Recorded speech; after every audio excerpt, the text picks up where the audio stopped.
Friday. Today, our topic is when your students won't stop talking.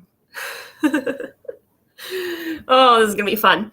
But first things first, I wanted to let you know that my name is Andrea Orem. If you're new around here, welcome. I'm so glad you are here. And I am a music teacher mentor for new music teachers, as well as a homeschool music teacher and music vocal coach. So people who are singing, people who are using their speaking voice and want to make sure they have a really healthy voice for both of those types of things. So today is a fun topic because classroom management, it can be a big challenge for new teachers, can be a big challenge for even seasoned teachers. All of us at one point or another can struggle with classroom management. And it's a fine balance, really. It's like, I would almost call it a dance. So on the one side, you have the tension. You need a little bit of tension to make dancing between two people work, because that's partly how you have the give and take, the pull, right?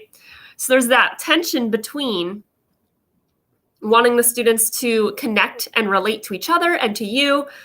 And so that requires a little bit of engaging with each other.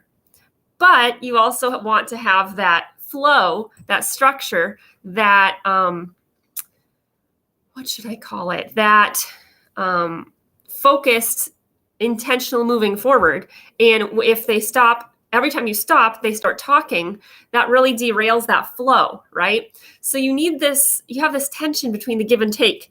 And the biggest tip I have for you is to set clear expectations and routines with your students. So, for example, the very first day, here's one of the things that I do.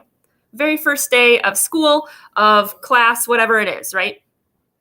I teach the kids how I'm going to get their attention when they are talking, right? Whether they're talking because they should be or whether they're talking because they shouldn't be, it doesn't matter. I start by teaching them how I'm going to get their attention. So I have a lot of different ways to do that. Sometimes I use my voice. A lot of times I don't, because I want to save my vocal health myself.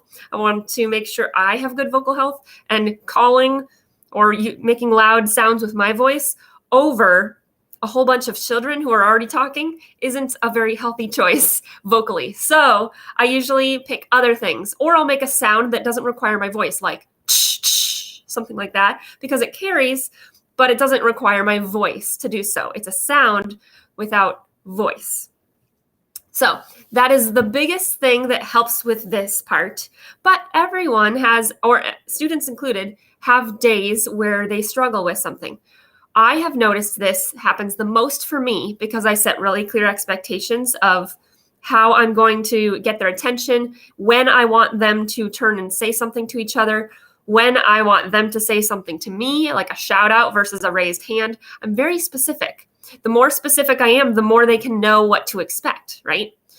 But I had to do a big reset with them after I was out sick and they had a sub. Because the sub's going to have different expectations than me, right? And so the sub is not me, and I do not expect that they will have a day that's exactly like mine with them with someone else. That's an expectation I can't hold them to. I can't expect them to act exactly like they would in my class with someone entirely different. So when I first came back, I did a little reset. I said, okay, remember when you are talking and I do this, what do you do? So it's almost like reteaching a little bit. And that preventatively helps me with a lot of the issues that could arise. But we still had challenges right after that sub. We still had challenges when they kept wanting to turn and talk. Right after we would stop singing, I would stop them from singing, and then they would just turn and look at each other. And I had to call it out. I had to say, hey, look, I noticed we're talking a lot more today than usual. And then I said to them, I gave them the benefit of the doubt. Is it because you had a hard time with the sub for whatever reason? Did you have a harder time focusing, a harder time not talking to your neighbor with the substitute teacher? And a lot of them admitted yes, they did. And I said, that's okay. I'm sorry to hear that, But at the same time, I still have the same expectations I've always had, and I know you can. So I'm going to expect that you can do it, right? I built them up. I said, it's okay to make mistakes. It's okay to struggle. It's okay to have a day where it's like, that didn't go well. But I know you can because I've seen you do it in the past. I know their character. I know their attempts at trying, even those who are growing and maybe struggle in certain areas like impulse control or whatever it is, right? And so I was really honest with them. And I said, I know that that's hard. I know you maybe struggled, but, and then I kind of I reset the expectation on them. I know you can. So can I see it? Will you show me that you can? That kind of thing. So in this instance, it was very much built on the relationship that I have with them already. It's kind of a different story if you are the substitute teacher or you are the new teacher. You have to go in and make quick connections and try and make quick relationships. But relationships is a long game. It isn't quick. And so you have to do the best that you can to be able to set expectations right away and build off of what you can and praise the students who are doing that well, and those who aren't want to hear that good feedback, and they will. No matter what student. I do not know of a student who doesn't like being told something positive. I don't. No matter how hard of a shell they have, no matter how hard their exterior is, no matter how much they've struggled with other relationships and other adult interactions to get attention, they're probably just looking for attention in the wrong way in that instance because that's how they have had it modeled to them. But I don't know of a kid who doesn't like hearing something positive. They might even express externally on the outside like they don't like it. They might make a face or make a comment or something that makes you think that they don't like it.